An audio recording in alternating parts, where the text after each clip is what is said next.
We about to cut them puppies loose.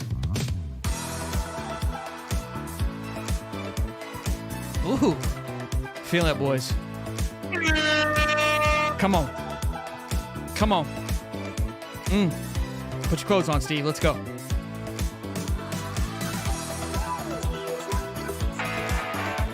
Ooh. Ooh. Good evening. Good afternoon, ladies and gentlemen. Welcome back to another episode of High Top Sports. It is, of course, the best day of the week. We're happy to have all of you here. Happy Wednesday. Happy Hate Georgia Week, boys and girls. We have a lot to talk about. Of course, we're going to have Uncle Lou on the show, the biggest Georgia fan I know. Mr. 6'9", 245 pounds. David Swolerquist is here, ladies and gentlemen. And, of course, the ugliest guy I know, Mr. Steven Chad Holly. What's going on, big dog? Good to see you. Happy to have you. Oh, boy. Wow, boys and girls, happy Wednesday. It's the best day of the week. Again, like we said, a jam-packed show. We're going to talk all things Florida, Georgia. We're going to talk all things Florida, Georgia by the numbers. We're going to have our pick'ems.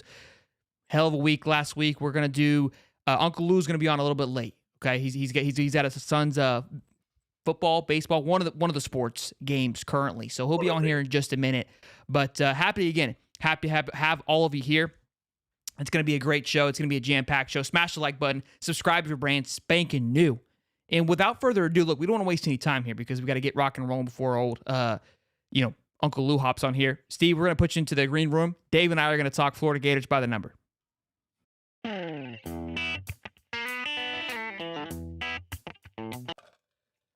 All right, so sorry we were late, guys. It's Dave's fault, which we'll get into just a little bit later on for Tweets of the Week. It's always a hot topic around here on the show for Tweets of the Week. But obviously, Florida, not ranked currently. I believe they're ranked 30th. So they're just on the outside looking in against the number one team in the country. The Georgia Bulldogs have not lost since 2001 against Florida in Duval with the Kyle Trask era, which is pretty interesting to think about. It's been a long time. The Georgia Bulldogs have more championships than they do losses in the regular season in the last 3 years. I know, I just threw up my mouth a little bit and swallowed it when I said that out loud. But again, we like to break it down by the numbers here. I don't know how Mertz went down in the quarterback rankings. I know he didn't play last week, but I feel like that shouldn't hurt you. Arch Manning didn't play a single camp and didn't drop it in his rankings, but I digress. Yeah. Stetson Bennett sitting at 13, obviously doing good things. Their running back, this could be a topic of discussion, but they got one running back in the top 100. Then linemen, it's 4-2. I think we dropped a lineman or two from the South Carolina game, which again doesn't make any sense. Now that South Carolina game weren't the sharpest probably on the line, so it is what it is. I did not include Brock Bowers for their tight end. So they have one wide receiver. Obviously, Brock Bowers was like the number one tight end in the country, but he's not playing. So I'm not going to count that because it's not something that we're having to go up against. Now, Arliss is 112. So I put that on there because it's extremely close. So we could be 3-1 with wide receivers and tight end. Obviously, our two wide receivers are going to be Eugene Wilson and Ricky Pearsall. And look, Boardingham is really starting to find himself. For him to be at 112 with, I would say, little production he has had speaks volumes. And then DB, safeties, and linebackers, we had like 3 2 weeks ago. We lost all of them out of the top 100. Jordan Castell slid down a little bit. And they have the number one safety in PFF currently. So look, here's when I saw this, I go, look, we've been under the radar before, but against Tennessee, we were behind the 8 ball, right? And in Kentucky, we led this statistical category. But this doesn't concern me. I was expecting this number to be a little more outrageous, to be honest with you, especially with the linemen. So, look, I think everyone's feeling a little bit more, the Kool-Aid's flowing for this game, walking into this game. The spread went from 22 or 23 to 14.5, which I said like 2 weeks ago. I sent a little tweet out, which would have been a great tweet of the week, by the way. Just throwing that out there. Feeling pretty good about that South Carolina game. If you're feeling pretty frisky, I would jump on that 22.5 because I anticipated this to drop down a little bit. And honestly, come Saturday, the numbers are going to start flowing in throughout the next few days. I think it might get closer to 10 than we think. Could be wrong there, but we will see how that plays out. $5 from Between the Hedges says, "Fuck Florida, let's roll." I've been giving Between the Hedges shit all week, so he's a little spicy and razzle dazzle. But what do you got for me, Dave? I know you're big on the dogs. How are we feeling here with this matchup, and what are your numbers for this game here? Well, I think part of the spread falling is because of Brock Bowers being out. He is 26% of their offensive production so far this year. He kind of saved them there in the Auburn game.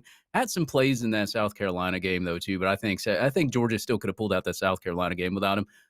But yeah, I mean, when you look at it, Brock Bowers being out for the game, that is a huge part of their offense. It doesn't mean that they still don't have talent on there. You got Marcus Rose and me, Ra Thomas, Delp's going to probably take Brock Bowers' place. They still have weapons back there, but those weapons have not really came on that much this year. And obviously, you get Lad McConkey. He's back into the fold. I'm pretty sure that's going to be the guy that they're mainly going to target now with Brock Bowers out.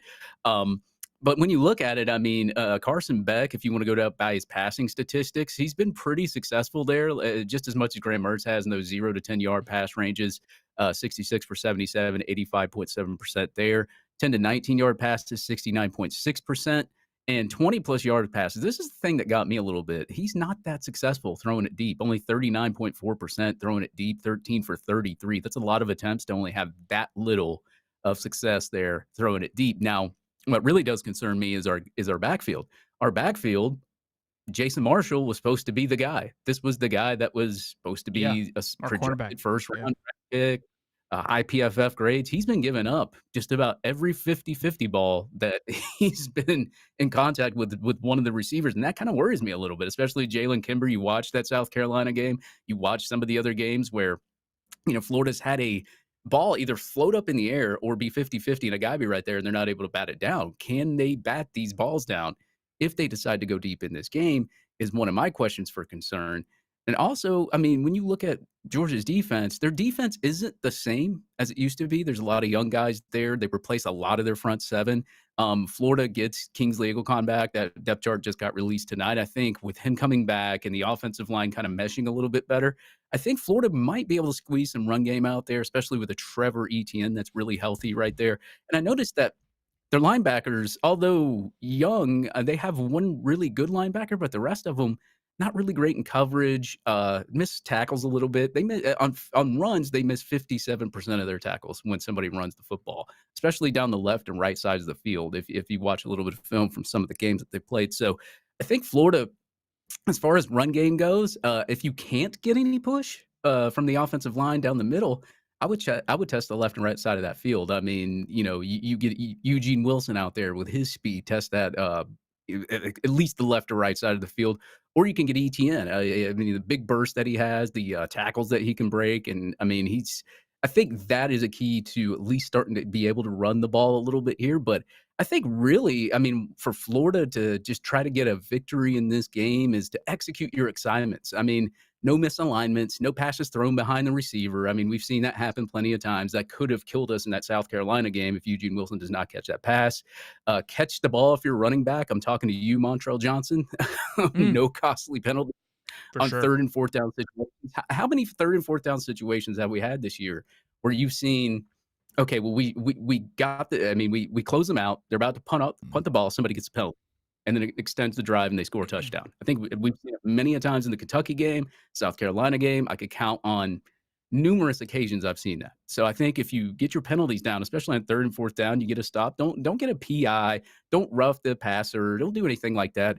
Get them out there and then force a turnover. I mean, Florida and Georgia are both have the same turnover margin per game at negative 0.2. Which team could get a big turnover in this game? I A big think a turnover. turnover Yeah. will I think it will happen in this game. There's too much talent on that field for a turnover not to happen in this game. Hopefully, it's on our side and not theirs. Graham Mertz and Carson Beck are not really throwing that many interceptions. Beck does have a fumbling problem. If somebody reaches to him or if he's like running the football, he does fumble the ball a lot. He's got 3 fumbles so far for this year. So maybe you can knock one loose if he tries to take off and run, or maybe if you get some pressure. And speaking of that, get pressure. He is not the best under pressure.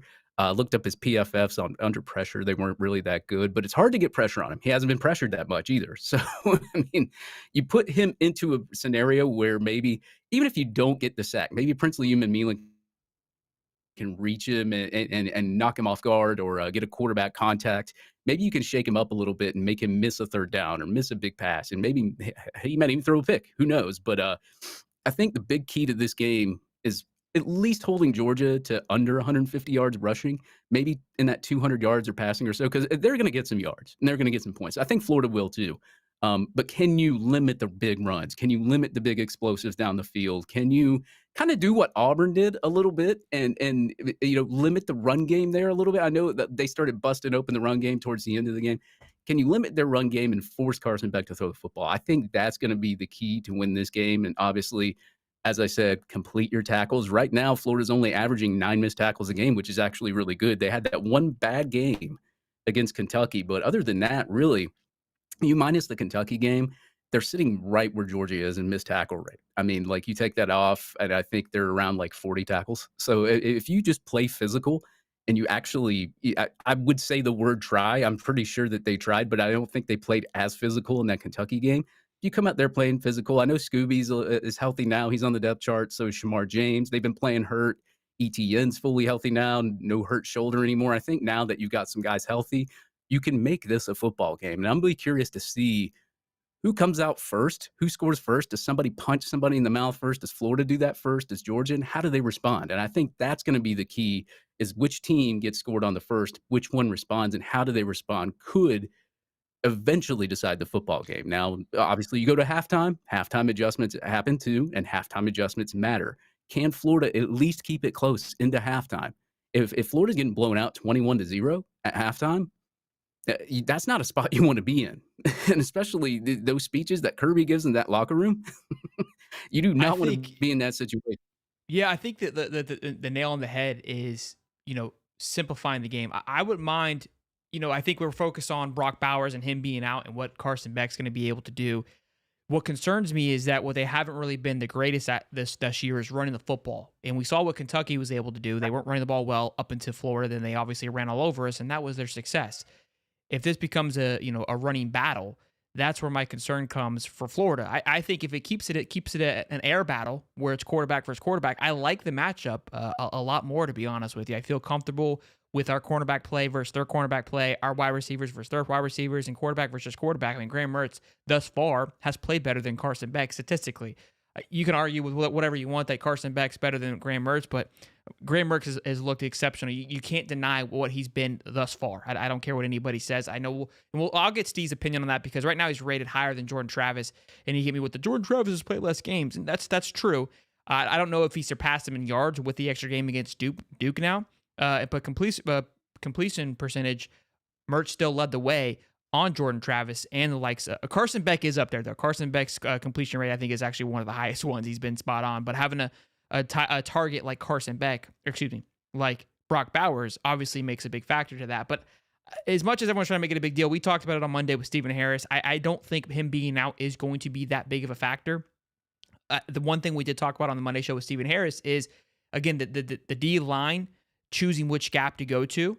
And playing like a more of a reactive process. That's how it's looked this year thus far. And I said, look, maybe that was due to the fact because of the issue with Brock Bowers. You want to keep your linebackers kind of back in play and respond to if Brock Bowers is rolling out versus having a cornerback having to rotate to Brock Bowers. With him being out, can you be more aggressive is going to be the question. Can the D-line be more north and south? And like you said, apply pressure to Carson Beck and possibly force a turnover. I think a turnover is going to be big here. Where is the big moment going to be? Georgia's had their moment when they rushed the field, branded spikes with no Sean Marino. We need something like that. Florida needs to have a moment. Somebody needs to be who's going to be that guy that sets the tone for this game to go, we're here to play. You're not better than us. We're gonna make you feel us. Before we keep moving on, though, boys and girls, $100 dono from my man Ty Tendell says $100 every win. I missed a South Carolina game. Go Gators, baby. Ty, hopefully we win out then, Ty. You're the man, Ty. As always, I appreciate your love and support, man. You're the man. Always a pleasure, man, to have you show some love, man. I love it, boss. Appreciate you. Let's get Steven here really quick, and then we're going to talk some recruitment until Uncle Lou hops on. Like I said, he's driving in here. But, Steve, what are your thoughts on Graham Mertz? Do you feel that, hey, has it just been luck? Has he overperformed? I mean, everybody said he's overperformed. So you can't say it's been luck. I mean, he's came in and done a good job. Since the Duke game, has Jordan Travis's number gotten a little bit closer to Graham Mertz? I'm not trying to shit on Jordan Travis. I mean, he's having an exceptional season, but do we know? You're muted, Sweet Pea. There we go. So Graham Mertz right now has 1,900 yards passing. Let me find Jordan.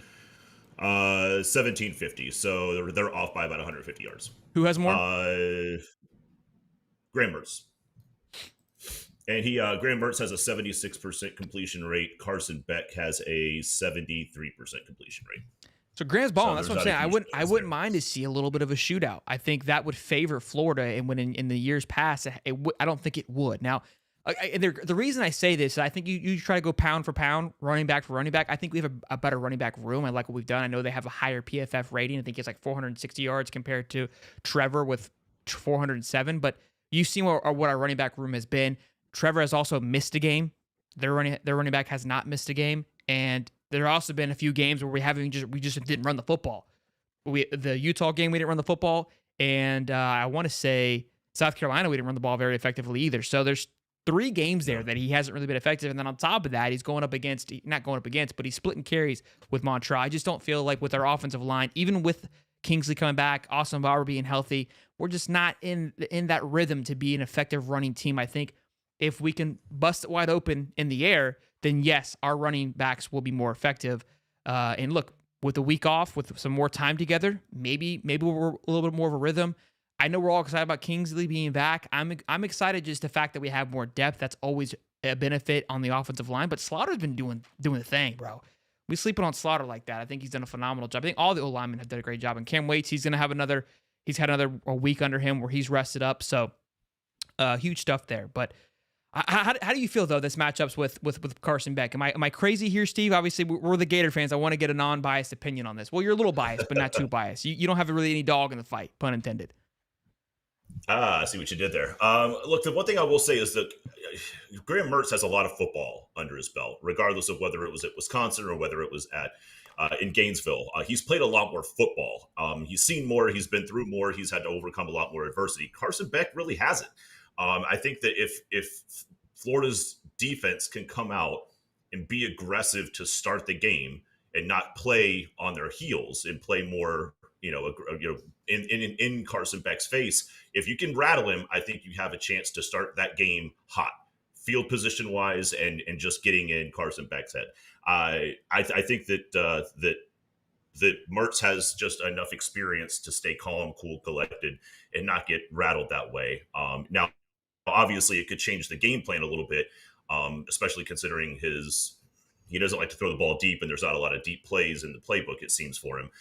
But I think if Florida can get aggressive, get in front of Carson Beck, get a hand in his face, bat a couple of balls down, just make his life uncomfortable to start that game, it could give Florida what they need to stay close, hang in there, throw a couple of haymakers. I think that's going to be how Florida wins, is they got to come out aggressive to start that game.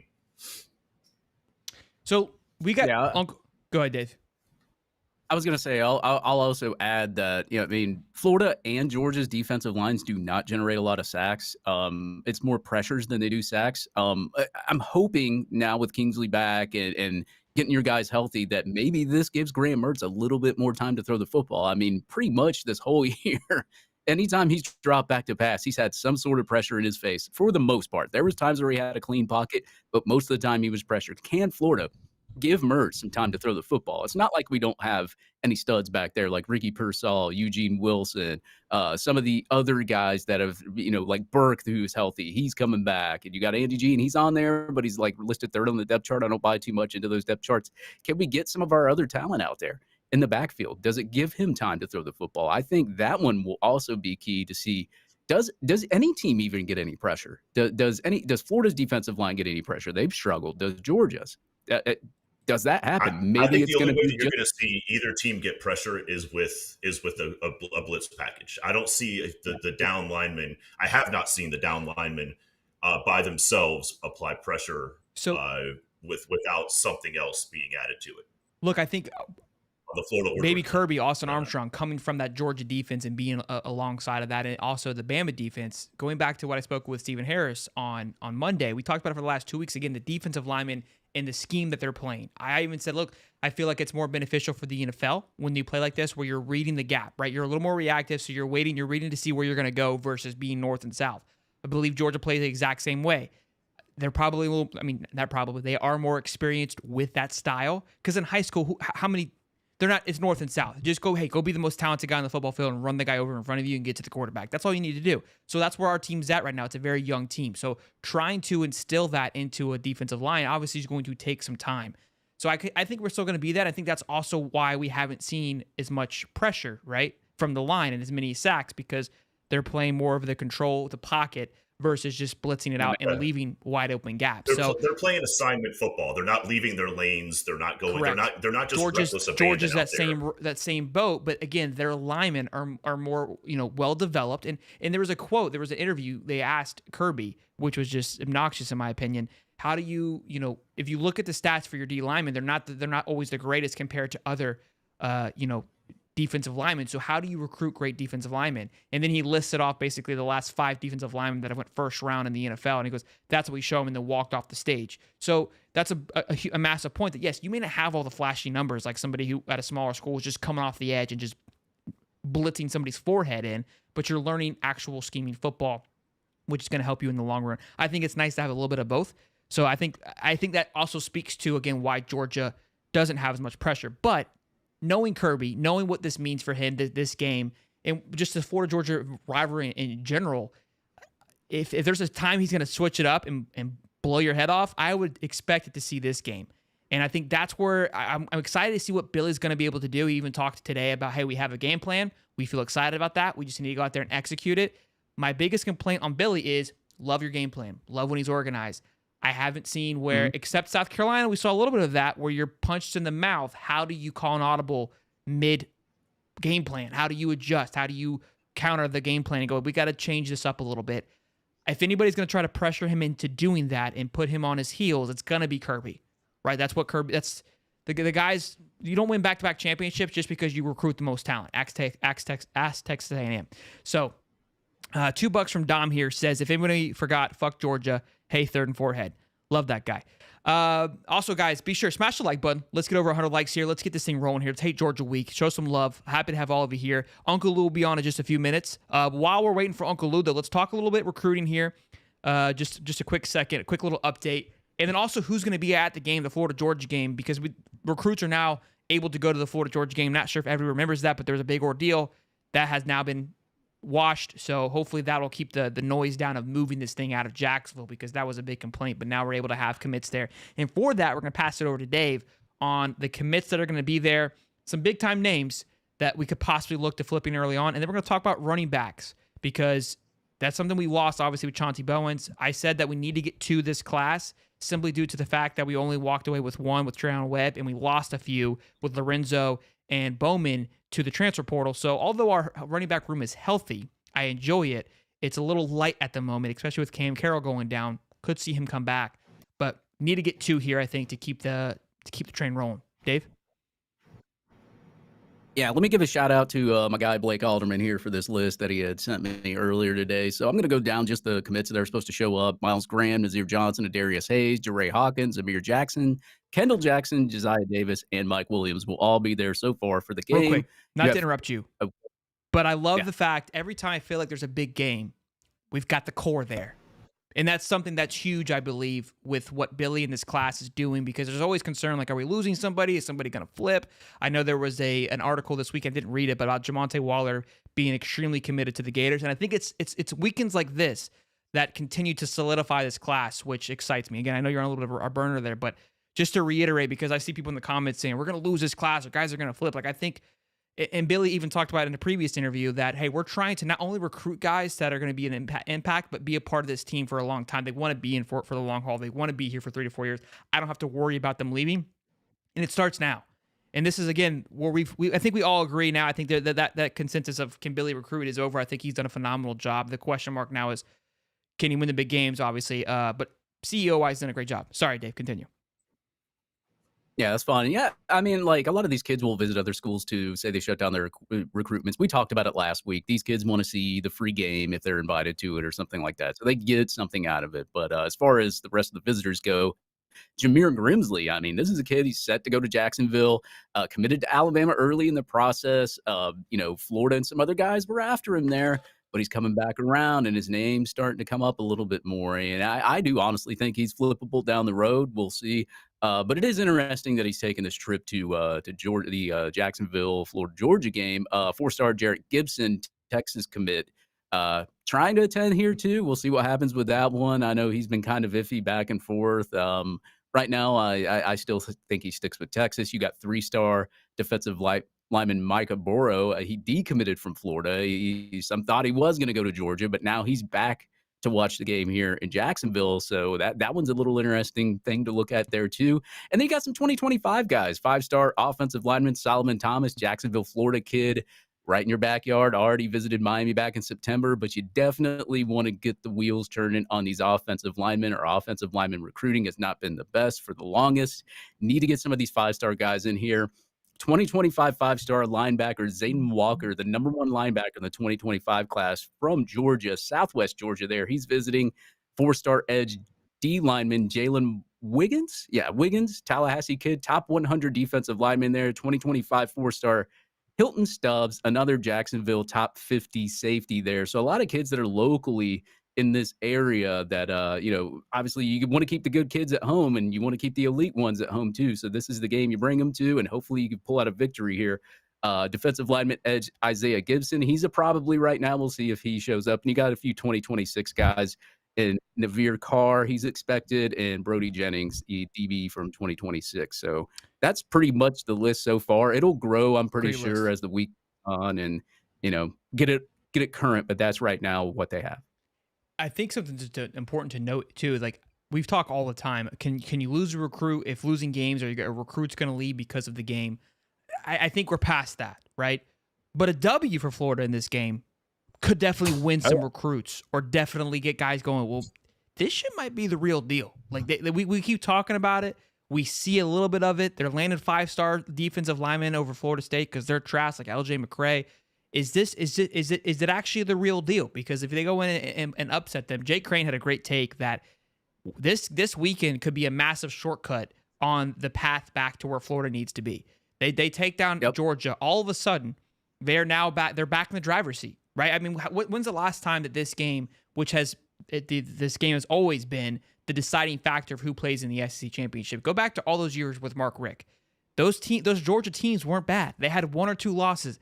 Guess who they lost to, big boy? They lost to the Gators in Duval, which gave away all hope to play in the SEC championship from the East Side because they lost this game.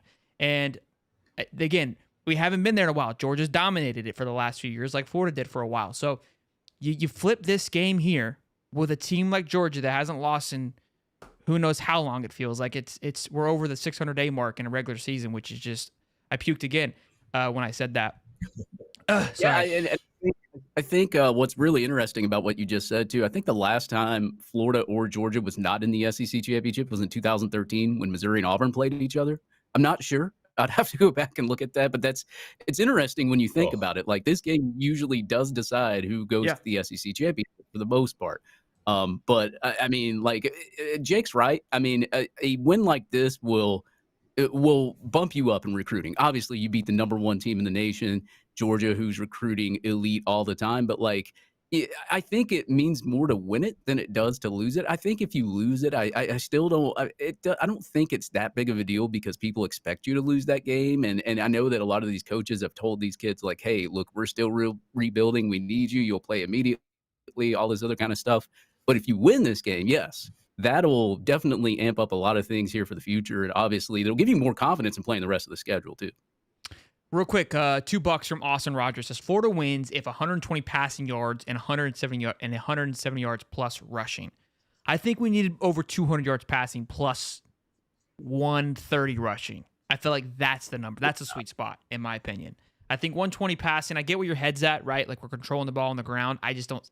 It seems unrealistic. A more realistic number in getting the win is 220 plus in passing with 120 rushing. I feel like that's a healthy that means that to me shows that we executed our game plan flawlessly. Let me also add one more thing too. Having that South Carolina game and the way that we passed the football in that game, and I know it wasn't huge. the best defense or anything. We've never seen Florida try to do that. We've never seen Florida just try to air it out consistently. So now you've got that. Look, you've got the confidence going that hey, Graham Mertz, we can let Graham Mertz pass the football a lot more. So even if you can't get a run game going, toss the ball, make those linebackers and safeties come back. That way you can run the ball eventually. So I think having that game, getting that momentum going into that Saturday, and then having that bye week, and then you get a big number 1 defensive lineman, LJ McCray, that gives you more momentum from a recruiting standpoint. Can the momentum continue into Saturday? No, I love it. Dave's out here speaking nothing but facts. Yes. Sorry, I got people shoot me a message. Uncle Lou will be on in just a moment here. We're waiting on him here. But look, let's talk real quick before we move on to the Uncle Lou segment, because he should be here in just any second now. For running back play, again, who Florida is looking at, Jarrett Gibson. He said he's going to be at the game, right? That was one of the names on the list currently? Yep. Okay, and then Jaden Ball is a Arkansas commit who we offered. It's been a while now, and I felt like, man, we should be able to flip this guy pretty easily, especially where Arkansas is headed. Sam Pittman seems like he's headed out the door. Offensive coordinator gets fired. If there's a time to pounce, it's going to be now on that Jaden Ball running back. Again, 3-star to 4-star. It's a little bit lower end on the running back play. But the newest name that we're hearing about, we heard about it from Connor Clark just last Wednesday, is Kawan Lacey, 4-star prospect. He's currently committed to Nebraska. And in an interview with Keith Nabear, they guys said, look, they're heavily recruiting him, trying to get him to come visit, and they'll see how that plays out with obviously being committed to Nebraska. They said, look, they've talked to me a little bit. They're trying to get me to come to a game day. I like the confidence there. Like, look, if we get him on campus, we feel pretty good. And they've talked about that before. If we get him in, we're going to close him. So I think they really want to show, like, hey, we'll get you here. We'll hand you the money back. I mean, we'll show you around the campus, and then everything is going to be okay. Like, I feel like we got a bit of pulling from Nebraska, right? Like, I know he's a hometown kid. Obviously, it's going to be tough. He's from Texas, so he's not even a hometown kid. Obviously, it's closer to Nebraska than it is home, but we've done well recruiting out of Texas. I feel like this would be a great pull. 26 running back in the country would be a nice addition. So could be a long shot. Could be one of those last minute flips that we see at the end of the year. But those are the names right now. Chauncey Bowens is on that list. Dave doesn't feel too confident about that. Seems like it's just a name. He has dropped in his recruiting. I don't know if you've noticed that, but he's not getting the Georgia bump. He's a 3-star in some places. I'm pretty sure Kanan Daniels has surpassed him on some things. Now, what does it mean? I don't know. Yeah, because I would assume Chauncey Bowens would be at least a 4-star. Like, if he's a 3-star on any other site, they don't know what they're doing. But as far as like Kawan Lacey, and I'll say this, he's the running back I like better than Ball, only because he runs like a 10.700 meter, 10.8. The guy can break tackles. If anybody watches film, just look at the film and how many tackles that the kid breaks. He's a tackle breaking machine, and he's had like 2 runs of 100 plus. But now I'll say Ball, he's averaging like 14 yards per rush where he's at though too. So, I mean, either way, I mean, you get your choice of who you want. But as far as a skill set standpoint and being like SEC ready and everything, I think Lacey's the better choice than Ball. But we'll see. And so 247 has Chauncey as a 3-star, by the way. So, boys and girls, the time has come. Uncle Lou has arrived. Dave, we're going to put you in the green room because this is Steve's favorite content creator on the internet. So we're going to let Steve hop in there and throw some bows with Uncle Lou. What's up, big dog? How are you? How y'all doing? We are doing fantastic, Uncle Lou. Good to see you, man. Happy to have you on. Appreciate you. Sorry I'm a little late. My kid had a soccer game tonight, so I'm soccer. a little late getting back, but I appreciate y'all having me on, though. Of course, we were taking bets on what sport that your son played. I imagine it wasn't football due to the little football knowledge you have. So soccer makes sense. Soccer. Yeah, soccer. Yeah, he actually never played football. He started out playing baseball, when he was 4 or 5 or whatever, and I kind of made him do that just because that's what I thought you were supposed to do, because that's what I did. Sure. But he didn't really like it. And then a couple of his buddies were playing soccer. This was when he was like maybe 6 or 7. A couple of his buddies from school were playing soccer. And so he asked if he could play soccer. So, said, yeah. And he just was better at soccer than he was baseball. So took him out of baseball, and he's been playing soccer year round, really, since he was 6 years old. And how old is he now? He's 14, 9th grader. Oh, so he's all in then. That's soccer all the way. Yeah. Okay. Yeah, he's So been doing he's the in travel high school then, playing all soccer. that, yeah. Yeah, the soccer season starts in the spring, so that'll be his first high school soccer season. Right now, he plays with a traveling. He's been on the same traveling. It's not a team; it's a club. Mm-hmm. I'm not a soccer You got to person. be careful in the way know, that you use certain terms in you have kids, in you know soccer. how it is. I mean, you're into whatever your kids are into, So he loves soccer, so I'm the loudest one out there. I got to take duct tape with me, so I get in trouble out there with the referees sometimes. But I love it. I did pretty good today. kept it Yeah, cool. I'm with you on that. I've seen more girls softball games than I care to admit in the last 2 years since my kid decided that that's what she wanted to spend her time. Practices, games, like I've seen 17-1 games that nobody actually had a hit. It hurts. It's painful sometimes. I love it. Real quick, couple super chats. Old enough now where the soccer is actually like fun to watch now. Like at first, if this wasn't my kid out here, I'd be, I'd have left an hour ago, that kind of thing. But they're old enough now, and most of the kids that are still playing it at the age of 14 and 15 are all pretty good at it. So it's actually pretty fun to watch now. Competitive, yeah. It's a sweet spot. Yeah, I went to my little nephew's t-ball, and I was like, this is not. It's more fun to play. this is rough. Yeah. A couple of super chats. We got Harlan Harris says Ugga covers $5 says #best bet. Thank you, Harlan. You'll have some fans tonight, Uncle Lou. I think you're going to be good. Austin Rogers says $2 says my 2 favorite channels in one. Hell yeah, and he's a Gator fan, Uncle Lou. So much love for you. Then we got Loser Lou. So I mean, it's just we've got a nice little range here of love for you, Uncle Lou. But I do want to get your thoughts. Obviously, we're going to talk Florida Georgia here. Are you going to be at the game, Lou, or you staying in the cave? No. Yeah, I'm not going. I haven't been to the Georgia-Florida game since 2014. Been a minute. 2014. It's probably for the best. It gets a little rambunctious down there. But I know you had the Gators flipped upside down to start the season. Did we earn our way back up right behind you there? Now all of Florida is right way up. But now I don't flip the helmets. Well, I flip the helmets upside down, but it's fans of the team tell me want to do it. So like it was a Florida man that said it was after y'all lost to Utah. Kentucky. It was. Oh, I thought we started. I thought we started this. We were week one upside down. It was a Florida fan. They said leave it upside down until Florida wins a road game. So we're back up, right? I said, "Oh, you're back. Yeah, you're back up now with the." So all the helmets that get turned upside down is not me doing it. It's fans saying, "Hey, Lou, I'm a Arkansas fan. Turn our helmet upside down until we win an SEC game." Or I'm a Clemson fan. Turn the helmet upside down until we have a game without a turnover, whatever. So it's not me. I mean, I turn them over, but it has to be a fan of that team's idea for me to do it. Yeah. Well, how do you know it's not like a troll? Are you doing confirmation that they're an actual fan? No, I mean it's people that have been around forever. Okay. So. I just want to make sure there's reasonable jury going on. I don't want just our helmet getting flipped over for nothing. You know what I'm saying? That's fair. I got the Georgia helmet. Georgia helmet upside down for 3 weeks. Why is that? No, until they don't turn the ball over. Oh, okay. So what happens when Florida wins this weekend? What do you burn the helmet, or does it just stay upside down? Georgia helmet? No. Can't burn it. Come on.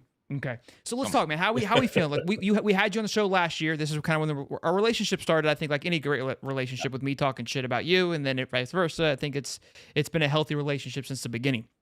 But you came on the show, and look, I was a believer then. I still am now that this game, it doesn't really matter where Georgia comes into this, where Florida comes into this. It's a rivalry game, but you felt pretty confident still, and had every right to. Do you feel more confident this year or less confident than last year heading into this weekend? Less. Yeah. Less. Okay. And why is that? Well, Georgia's not as good, and that's the main reason.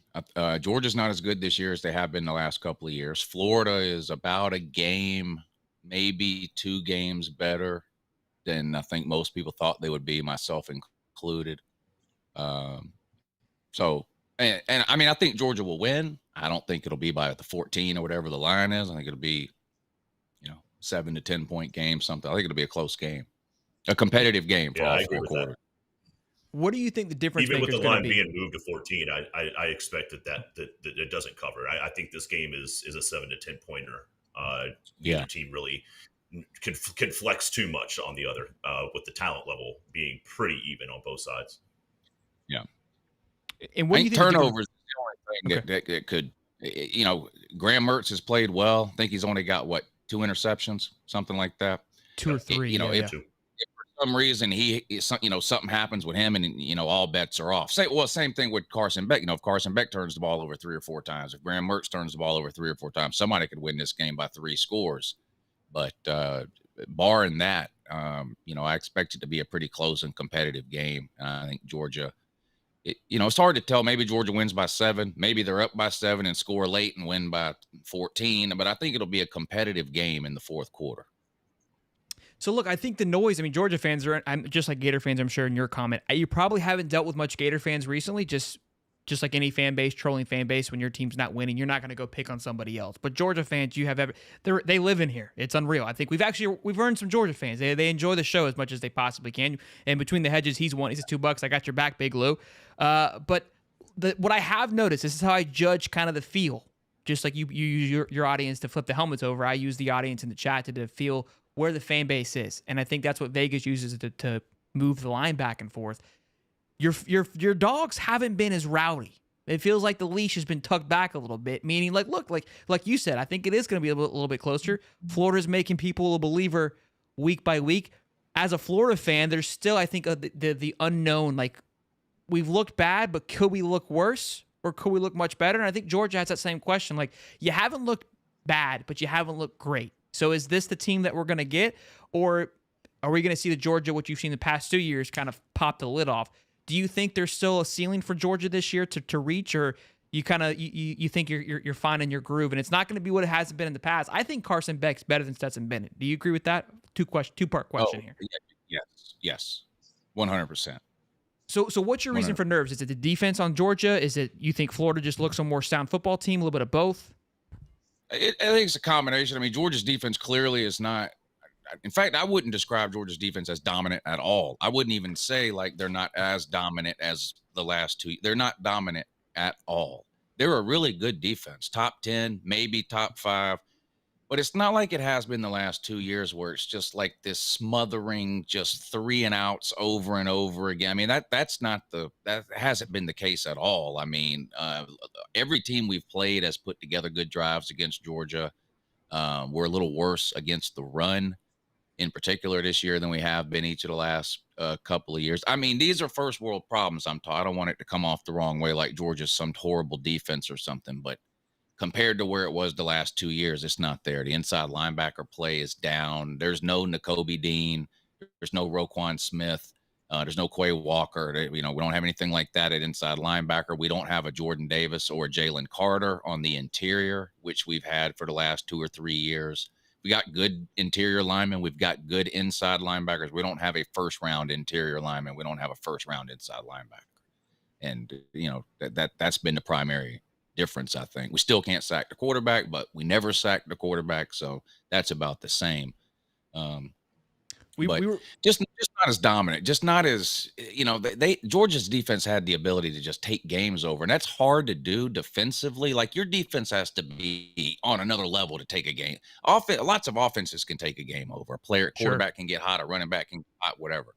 For a defense to take a game over, that you don't see that a lot, but Georgia had that ability over the last couple of years. They don't have that ability this year. Georgia wins this game or any other game, it's going to be primarily because of Carson Beck and the offense. And that's what I was going to say. I said, look, I think the one big difference, though, from those previous teams is that, look, Stetson Bennett was a perfect Alex Smith. He's not going to blow any games for you, and he was able to keep things close and not make mistakes when anybody else would make mistakes. I believe Carson Beck would have made those mistakes, but your defense was so good, it didn't matter. Now I think Carson Beck gives you that advantage. Look, even though you're down a little bit on defense, I think, look, we've talked about it all week. I'm sure you've talked about it. I know you've talked about it. I saw your video a little bit with Brock Bowers going down, which I hate it. I love to see a team full force. Is it going to be a factor? And I think a little bit, and the reason we talked before you hopped on here is the line. And I think Georgia plays this way too, where the line plays a little more reactive. I've been talking with a previous Gator, Stephen Harris, about that. And the reason that's beneficial is your linebackers play back a little bit. With Brock Bowers running out, they have the option to roll on him versus having a cornerback play on him. With him being out, I think that is going to be an advantage for Florida. They should play a little bit more aggressive with Bowers being down. But again, this is where your offense, I feel, wide receiver wise, is probably the best it's been in the last few years too. But now running back wise, you're not there either. So it's weird. Like you've dropped down in other areas, but you've complemented it in other areas. So I think that's probably the unknown for Georgia right now, because your identity is changing a little bit. Yeah. With the Brock Bowers thing specifically, I'm just not going to go down the road of injury excuses. I'm not going to do it. Sure. Is Georgia a better team without Brock Bowers? No. I mean, that's just an obvious no. Georgia is not better without Brock Bowers than they are with him. But Georgia's got multiple 4-star tight ends, weapons on the outside, recruiting the top 5 for every player on this team was part of a top 3 recruiting class. Every player on this team, period. There's not a player on this team that was not part of a top 3 recruiting class. It's not a valid. I think both things can be true. Yes, Georgia is better with Brock Bowers. No, not having Brock Bowers is not a reason why Georgia might lose a game. It's just not. It's not an acceptable reason. I don't think. I mean, it's not the same. But A.D. Mitchell was our best wide receiver last year. He missed 9 of our 16 games. Jalen Carter was a top 10 pick. He missed half the games. The year before, George Pickens, who's one of the best receivers in the NFL today, had 3 catches in the postseason, 0 in the regular season. He didn't play the entire regular season. They trotted him out there in the postseason just to prove to the NFL he could stand up on his own. They threw him 3 passes. I mean, you just have to put the next guy in. The next guy ain't always as good as the other guy, but what other choice do you have? I mean, you got 85 scholarships. Every guy on this team was part of a top 3 recruiting class. Okay, so you're going to have to throw the ball to somebody else. You're going to have to run a jet sweep to somebody else. Oh, no. It's going to be some other 4 or 5. I think it actually might be a good thing, though. I mean, look. I mean, you don't. I don't want to say that losing Brock Bowers is a good thing. It's not, right?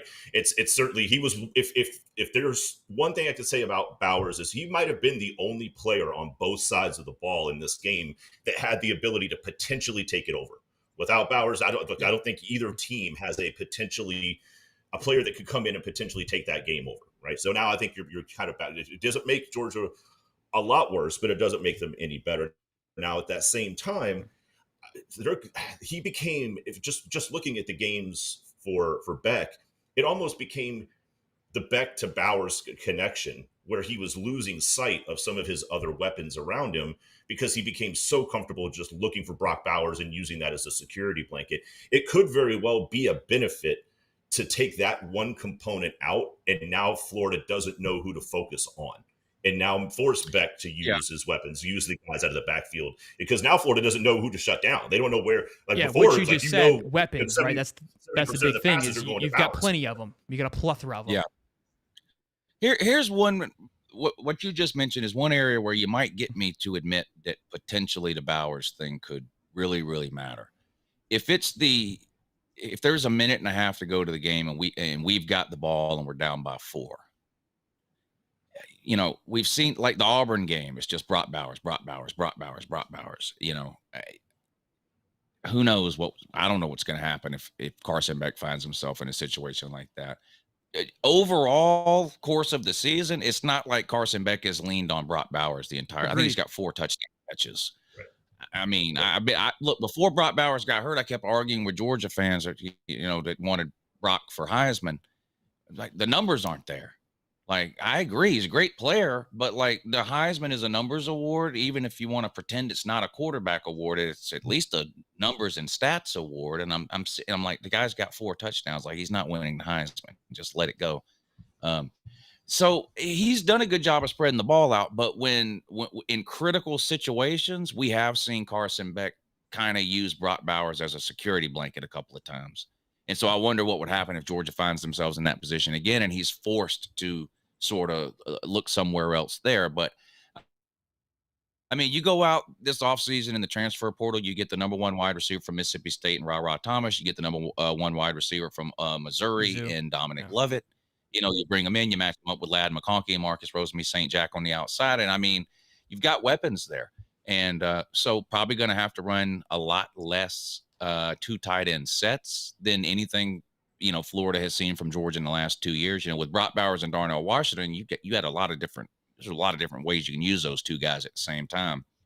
And even this year with Brock Bowers and like the next guy, Oscar Delp, Brock Bowers can line up tight like a traditional tight end, but we've got the ability to split him out wide like a wide receiver. He can play in a slot. He can do all those different things. Oscar Delp can't do all that. He's a tight end. 90% of the time, Oscar Delp's going to be, on an inline tight end.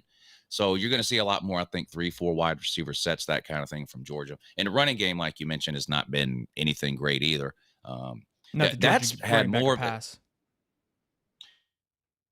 Right. And the injuries there have had and are going to continue to have a way bigger impact on Georgia's offense this season, I think, than missing Brock Bowers will. Because there's so many injuries. Even if all of Georgia's running backs were healthy, it's still the worst running back room Georgia has had since before Todd Gurley. So you're talking about 12 years ago. It's the worst running back room in 12 years. That's if everyone's healthy.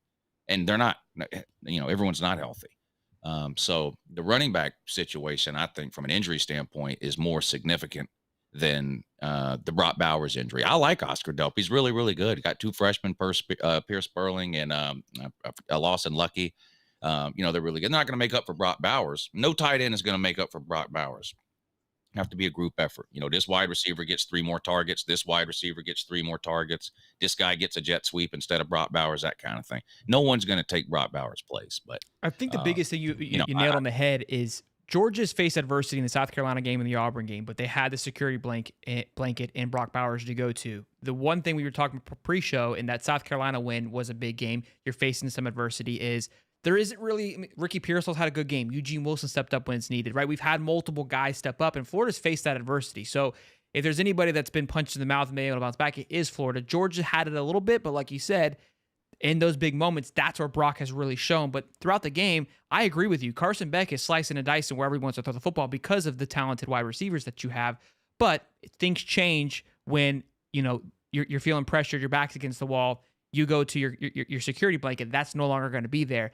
And that was something that we were kind of talking before you hopped on too, is bringing pressure to Carson Beck and forcing him to make a quick decision, something he hasn't really had to deal with this year, and hopefully forcing a turnover, which is going to be, like you also said, the key factor to this game.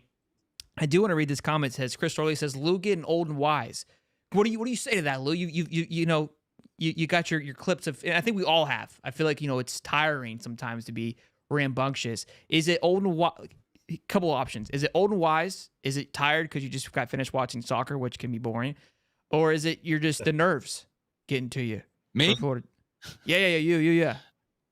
Well, I can give it to you any way you want it. I mean, I'm giving my honest opinion on the game. I think Georgia wins a close game. I mean, I get nervous about every single Georgia game that's ever been played. Period. It doesn't. Amen. That's always the case. Sure. And I don't think Georgia's going undefeated. I think they're going to lose one of their next 4 games. And it's Saturday. You're thinking Saturday is going to be. Yeah, maybe it's y'all's turn to scratch the lottery ticket and y'all beat Georgia. I don't think it matters which of the 4 games Georgia loses. Y'all are losing to LSU. Y'all are losing wherever else you play on the road. I mean, it's whatever, Mizzou. So it doesn't matter. But y'all, last year y'all were. Was it last year y'all were ranked? When was no in the offseason y'all were ranked 28th for 1 week in the offseason. That's right. Florida was ranked 28th for 1 week in the offseason. So you'll be tied for first place in the East for 1 week, and I'll make up a t-shirt and I'll put it on there and I'll sell a bunch of them and it'll be great. Y'all will be happy. You can run around for 5 or 6 days. Remember last year when Tennessee was number 1 for a week? So, I mean, I can turn that on if you want me to, but I thought, I thought you want me to come on and talk some real football. I mean, I can do that too. I mean, Graham Mertz is a trash can, whoopity fucking dude. A guy can complete a bunch of 3-yard passes for 80% completion percentage. Whee! There we go. I mean, my God, build a statue, put it right next to Steve Spurrier down there. I mean, there give he me is. a break. No way anybody's watched Florida all year and going, oh, Graham Mertz is a Heisman candidate. And I've seen some of y'all think he is a Heisman candidate. You're out of your damn don't mind. talk. So hold on. Beck or Mertz? We talking stats? I mean, if we're talking stats, it's not even close. It's Beck. Steve, Beck's fourth in the country in pass yards, 75% completion percentage, 14 touchdowns, 4 interceptions. I mean, it's not comparable. Mertz is at 78. I mean, What's passing yards, Steve? Steve had it pulled up earlier. Let's see. It's closer here. than you think, Lou. And we don't have Raw Thomas and Brock Bowers on our team either. Okay. Graham Mertz has 1,900 yards. Carson Beck has 2150. Graham Mertz has 1,900 yards. Carson Beck has 2150. Yeah, Carson Beck's fourth in the country. Graham Mertz isn't. So here's another interesting statistic. The quarterback ranking for Graham Mertz is a 163.7. Quarterback ranking for Carson Beck a 163.8. So is 8 higher than 7? Can you let him know? Lou, you said there'd be no math, sir. You said there'd be no math. Luke Duke says 11 months of membership, says highs Mertz, Lou. So look, the chat was excited for that, Lou. We love to see a little bit of both. Look, Lou and I have a healthy relationship. We like to keep it respectful. So I think that I appreciate it, Lou. But I love the when you call in. You know what I have been upset about is you called in 3 shows on our call-in shows. You missed the ones when we win, which is upsetting. I feel like if you got to have a pattern that's healthy. Come on, when you win, come on. Yeah. Look, you've been doing this long enough now. You know the losses are where it's at, buddy. You know, look. It is unreal. We win. It's like nobody cares. We lose, and it's like the show. It goes. I'll tell you this right now. If Georgia goes 8-4, I'm buying Lambo. I'm just cash money. I don't get it. That's people can type till their thumbs fall off. If Georgia goes 8-4, I'll have a Lambo the 21st of the next month. Should I start hoping for Florida to lose? It's the mix. It's the mix. It's the troll fans from other fan bases that come to watch you wallow in your own agony. And look, and they have no idea, but come on, click on there. I'll take your call. I'll talk to you for 30 seconds. I'll make you famous on my way to the bank. Let's go. Selfish businessman who just watched Georgia win back-to-back national titles. You don't care anymore. You really think it would hurt my feelings if Georgia went 8-4 and lost to Vandy and Florida and Tennessee or whatever? Some teams with big fan bases. Now he's just being cocky. No, not at all. I'll tell you this. I would if you told me you came back from the future and you said Georgia went 10-2 and missed making the SEC championship game by 1 loss, I'd say, well, I'd rather go 8-4 then. Yeah, that right. Just give me for sure. Yeah, give me hell. If you're gonna miss that opportunity to win the conference, and you're not gonna play for the chance to win it, just beat the hell out of me all year. It's just better for me. Just beat me, bludgeon me to death. And it's hard. Like, part of the problem on my channel is, and you notice your channel gets bigger as time goes on. So like, there's a lot of people on my channel who weren't around when Georgia was losing. And so they only see me as this Georgia guy who's cocky and arrogant because Georgia's won back-to-back national titles. They're welcome to go back and watch my videos where I'm crying into my pillow after playing Alabama and losing again and getting beat by Vanderbilt on homecoming and losing to Tennessee on Hail Marys and losing to Georgia, losing to bad Georgia Tech teams. That video of the Tennessee game is incredible because the high of them scoring the touchdown and you just going absolutely berserk to then Tennessee scoring with like 3 seconds left. Incredible. Brutal. Incredible. Yeah. Like, I didn't get any worse than that. And then Georgia screwed around and made the national title game in 2017 and introduced me to a whole new form of low. My God, I can't even begin to describe the feeling I had at the end of that 2017 national title game. That was the absolute worst. That close stings. We have almost 500 people in here, boys. You better smash that damn like button and show Uncle Lou some love. You guys can check out Uncle Lou at, was it Lou too? Uncle Lou? Uncle Crazy Lou? Yeah, Uncle Lou. Yeah, you'll find it. Just search for Uncle Lou. He'll come up. 60,000 strong and rolling. Uncle Lou, man, I appreciate you coming on here as always and giving us a little bit of both flavors of Uncle Lou. That's always a blast. I appreciate you hopping on here. Give me our score before we're gonna close it out with that. Steve's gonna give us a score. I was just kind of trying to soften you up a little bit. I wanted to calm you back down from your raid. Scoring kind of this year? You think y'all think overall? I don't know. I haven't looked at like year over year numbers, but does it seem like scoring is down a little? Is that because of the clock rules? I was gonna say the clock. I feel like it's what got to be the sucks. clock. I mean, it's I just, hate it because I feel flying. like the games, like Well, I feel like I'm wanting more when it ends. I feel like the fourth quarter comebacks, we don't see them as much. It's either like a crazy one. It's like how that even happened. But like the South Carolina one, right? Like that was just the right amount of distance away where we're 10 down with 14 to go. Okay, that's healthy.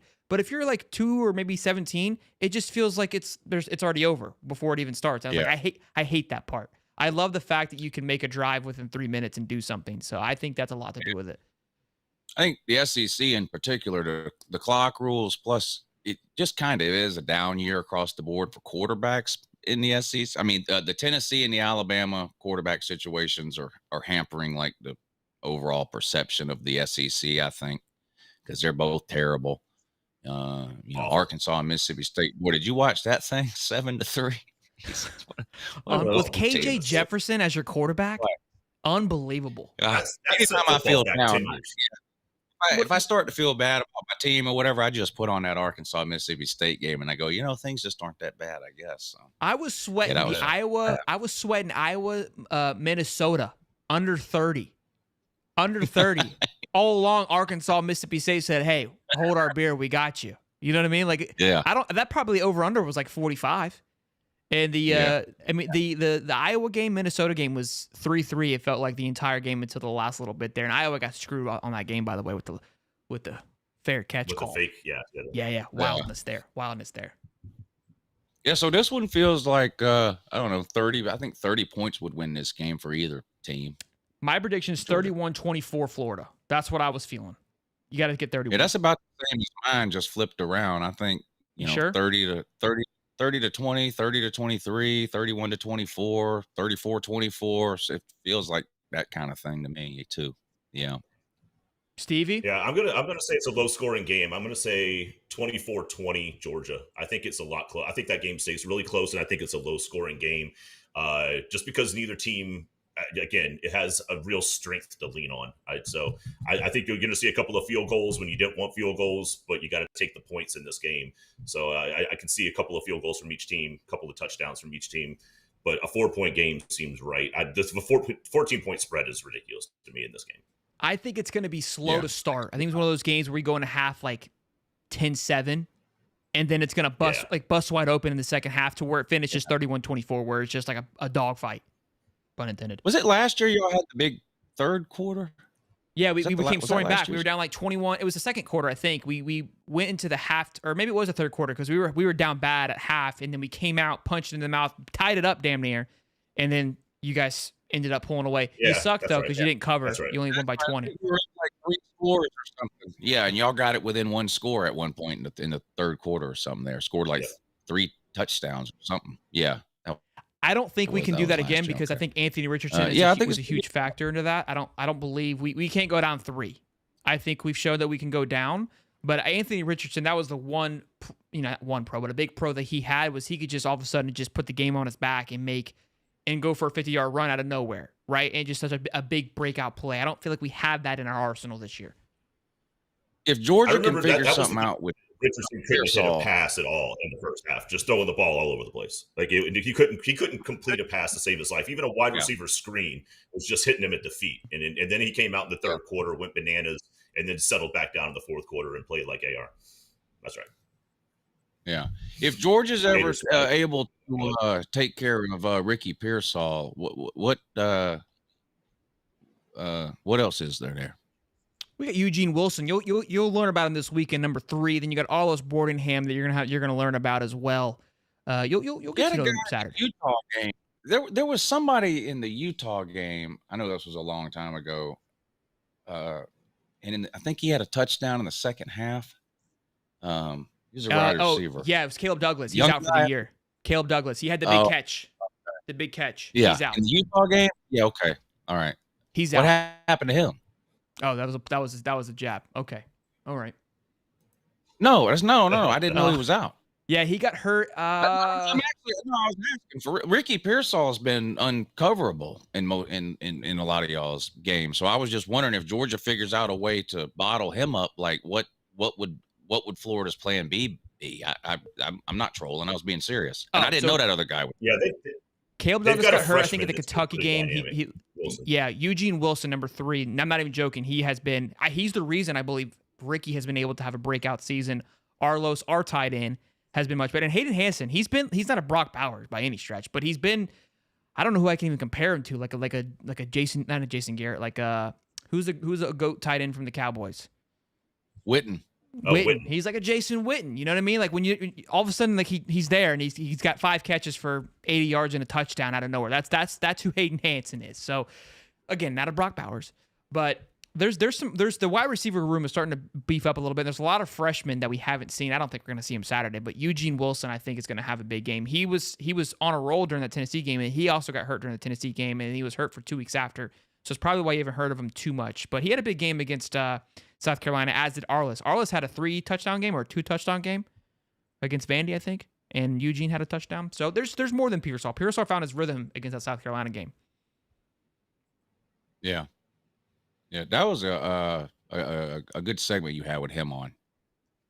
Oh yeah, that's right. You came in and you trolled us a little bit. Yeah, he's awesome, man. He's a great personality, an absolute blast. I don't know if you saw, but he called a touchdown for the South Carolina game and caught the game-winning touchdown. But wow, is this he's going pro probably, right, after this year? Yeah. So we talked to him. I interviewed him in the beginning of the season in April, and there was debate with him if he was going to go to the NFL. He didn't do great on his report card, right? There was a lot of things that came back and said, hey, work on these things. So he's like, I'm going to come back and dominate. And I think he's done much better this year. I mean, just that game, catch, obviously that's what the coaches look for, like big moments like that. And then the big catch against South Carolina and that for over 150 yards receiving. Those things I think are going to help tremendously. I think he'll be a third, second rounder. Yeah, good for him. A lot of these players don't take that advice, and I think that advice does come from a good place. These grades that these players get from the NFL teams when they're trying to consider whether they should turn pro or not. And a lot of these players, they'd rather be drafted in the 5th round now than the 3rd round next year, and that can make a big difference in a guy's development and career if he comes back. Now, obviously you're running an injury risk and all that. We all get that, but it's good to see a guy make the decision to come back, to try to improve his draft stock like that and it work out, because he's had a really good year. And let's be honest, I don't know what's going to happen with Anthony Richardson in the NFL, but he was garbage last year. I mean, I felt bad for any wide receiver had to play with him. He just didn't know what he was doing when it came to throwing the ball last year. You know what I mean? I'm seriously. Sure. Like the wide receivers are just, how do you show the NFL what you can do with that as a quarterback? Or he makes it hard, So I'm glad it's worked out for him this year. Yeah, he's fun to watch. He's been great in the NFL. Khalil Jackson is another wide receiver. I completely forgot. He's a walk-on, but he's had some big time catches. The yards, the stats don't support what he's been able to do.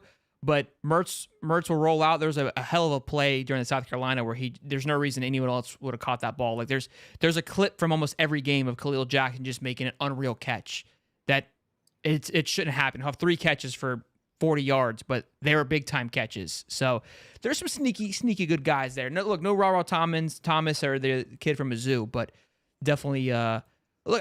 I like where Florida's at. The culture's good. I'm excited about this game. I don't even speak to it anymore because I get hit with the Disney Gator. I don't walk into a game thinking we're going to lose. I feel more confident than. Yeah, there's no point. I feel more confident than last year. Like you're saying, you don't feel as confident as last year. I have a more of a wheezy feeling because I feel like I could have heartbreak. Last year, I don't feel like I could have had heartbreak. This year, I feel like, and we had Stephen Harris on Monday. He goes, look, they could upset our season, right? Like that mentality of like our season actually, there's some value there, right? With recruiting, with the projection of it. Like I think either team is going to ruin somebody's season. So there's more like, damn, we had something here if we lose. Does it make sense? Yeah. Do y'all still have that defensive lineman is 4 feet wide? Yeah, Big Dez, absolutely. He's not going anywhere, baby. Yeah. Boy. Not anywhere fast, right, now, that's for sure. In all seriousness, is he any good, man? Because he don't look that good to me when I've watched him. But he's just huge. That's all it is, ain't it? He's just huge. He ain't no He's a space eater. Come on, man. He's a space eater. I feel like they worked on his weight. I think if he can get down maybe 15, 20 pounds, he'd be a little more versatile. And again, he lost that starting job to Caleb Banks and Cam Jackson. And Cam Jackson came from Memphis, and Cam Jackson is no joke. I think he's improving underneath that the linemen that are there now. But do I think he's going to be one of those top tier? He's got to get his weight under control to where he can be more versatile. I think that's what he's missing right now. But yeah, he's leaning on his size heavy for sure. He's like 420. Is he even able to play against Tennessee? Like, because they run so, like, you know, how they run their plays so fast, like, you probably can't even put him in the game against Tennessee, can you? He can't get up and get so our D line, they rotate like every 2 to 3 plays. They were rotating that D line like every 2 to 3 plays. Yeah. Well, that was a good win for y'all, wasn't it? They definitely limit his snaps. The Big Dez definitely gets a limited snap count. Probably 10, 12 a game, depending on the situation. I hope you find out who Big Dez is this weekend. That's what I'm hoping for. I'm hoping Georgia's answer. It'd be hard to miss the middle. I hate that. Big Dez might eat this weekend because Georgia can't run the ball up the middle, man. And you know what? And I know all teams do it, but it's just frustrating. Like, I get it. You have to run it to make teams know that you're willing to run it up the middle, I guess. But man, I hate it. Just run, 1 yard. Right, boy, it drives me up the wall. But yeah, Georgia has a hard time. You know, the other problem with Georgia's running backs, they're pretty good, but the breakaway speed is not like, you know, we've had James Cook and Kenny McIntosh and DeAndre Swift, and like, there's not a running back on Georgia's team. We don't have a running back that can score an 80-yard touchdown. It will never happen. I don't care how much room there is on some toss sweep or something they run. The cornerback from the other side of the field is going to catch whatever running back we have. They don't have it. I've already seen it 2 or 3 times this year. Georgia running backs get tackled from just Kirby being yard run. We're going a touchdown every other year. This is where I think it speaks to Kirby just being a great coach, because again, I have some Georgia friends at work. The identity is not what it's been for the past 3 years, and I think that's where the uneasy feeling for Georgia is coming up in this game, because you're not quite sure your identity, which Florida struggles with too. What is your identity? Is it Brock Bowers? Is it Carson Beck? Is it a strong defense? And so you don't have that flash again. I mean, for the last decade, I feel like you guys have been running back honestly, with just who you pumped into the league. And like you said, you don't have that this year. Wide receiver, I mean, you've never really been that. You've had the guys. Quarterback, again, that has been the question for the last 2 years. Can they develop? Again, I think Carson Beck is a way better option than Stetson Bennett, but the team's different. So look, we've been talking about it all year. The Georgia team feels more beatable than it has been, but that also is scary just because of the psychological warfare that Kirby plays. You don't want to walk into that trap. That's what scares me too. But that's why I like having Billy Napier. I think that's the one thing I think he's Shane Beamer, right? Something like that. Lane Kiffin walks right into that every single time. They take their shoes off and walk right into that bed. I don't believe. I'm hoping Napier does not. Shane Beamer can't even wear 2 shoes right now. This is true. This is true. Yeah, I'm worried that he might be in a wheelchair after this week because the other shoe might not work. Boy. Oh God. Boy, Missouri put one on them. Then they 34-20. Are y'all worried about Missouri? I am. I'm glad we get them at home. Yeah, I was like, we got to go to Mizzou. Yeah, good luck, man. That's all I can tell you. I don't know. They might figure Missouri. It's not a raucous crowd or anything. Be really good. Maybe they are really good. It's hard for me to buy in on it. I don't know why. Mizzou. And I've watched them play 3 or 4 times, and every time I'm like, wow, they look pretty good. But then the next week when I'm talking, I'm like, nah, they're gonna lose, and then they just keep winning, and I'm like, wow. Yeah. Okay. Well, and not even by a little, by like 20. You know what I mean? It's like they're the sneakiest team that just wins by 20. They've only lost week. once, guys. And look, so let's relax. Yeah. They have this weird home field advantage where they basically put the other team to sleep because the other team knows they have to go to Missouri. So they just they just walk out there. It's always like a noon game because what else? What other time slot does Missouri football get? And it feels like everybody who just walks out there is still asleep, and just Missouri just all of a sudden just blows right past them because the other team realizes we're in Missouri, and it's just awful. Yeah. I don't know, man. I'm nervous about that one. And then we got Ole Miss. I'm not worried about the Ole Miss. I don't believe in Lane Kiffin. I think he's the most overrated coach in the country. I'm not worried about that one. That's probably the game I'm least worried about out of the, Georgia's got Florida, Missouri, Ole Miss, Tennessee. Ole Miss. Ole Miss is probably one I'm least worried about. Yeah, it's at home. I don't trust. Yeah, I think at home, I think that's going to be huge for Georgia. Mizzou and Tennessee, those two games are definitely, including the Florida game, are definitely going to be slip-up games. But, Lou, can we get a Go Gators before you go? No. Lou, tell them where they can find you one last time, man. Again, I appreciate you coming on here. Always a pleasure. I would love to have you on Saturday. I don't know I know you have your own game day show, but we have a High Top game day show with other creators on. We do like an around the table talk type. I think you would thrive in that if you're able to. What time is that on? 9:30. Is that before you wake up? Yeah, no, I'm on from like 9 before I wake up. Come on, man. Just kidding. No, I know you have your own show. I do a show from 9 to 12 Saturday mornings. So yeah, I know. I figured as much. You didn't text me back about it. For doing what we do, you know that. No, I know. I figure. I mean, I gotta shoot my shot, you know. But I know you get your own thing going on. So I do appreciate you coming on here tonight, though. And I love it on here. I love you guys. Y'all are really good at what you do. I respect y'all a lot. Y'all are always fair with me, and that means a lot because not everybody is. And I would happily come on this show anytime I'm able. I mean that seriously. I really appreciate y'all having me on. I love talking with you guys. No, that means a lot too, coming from a man who's been doing this for a long time and does it really well. So again, especially how our relationship started in more of a pissing contest, but it was a good pissing contest. But that means a lot coming from you, man. This off season, we're getting together and playing some blackjack somewhere. It's hard to do during the season, but sometime this off season, we'll figure it out.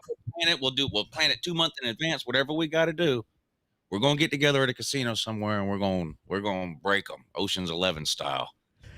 I love it. I'm all in.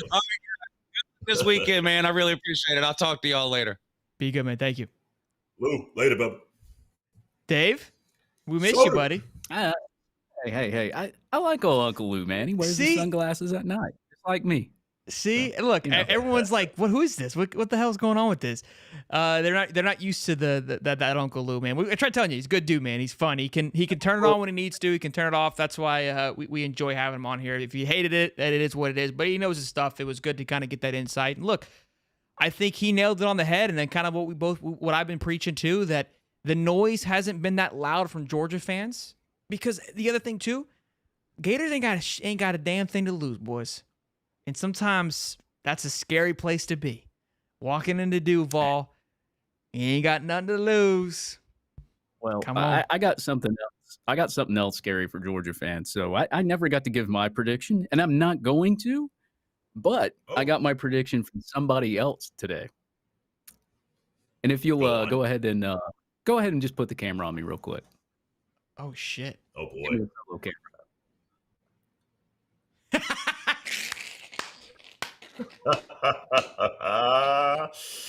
Oh boy! Hey, Dave, we put Dave in the corner. He comes out swinging. I love it. He comes out like fired up, baby. There it is. I love it. 500 people in here, boys and girls. Smash that damn like button. Let's get it. It's Florida Georgia week. Fuck Georgia. Good stuff there. Look, let's talk a few more things before we get into the pick'ems and of course tweets of the week. Which there's a little bit of we got Tweetgate happening here at High Top Sports. This is what kept the cast from starting on time. I was trying to tell the chat we got a little bit of a distraction here on the back end of things. We'll be there in just a second if we can get this thing off the ground. I was concerned. Steve had to come in and ref it. We're gonna get the chat's opinion and Steve's opinion on here in front of everybody because we like to look. We're like Barstool. We like to hit our drama in front of everybody. There's no behind the scenes here.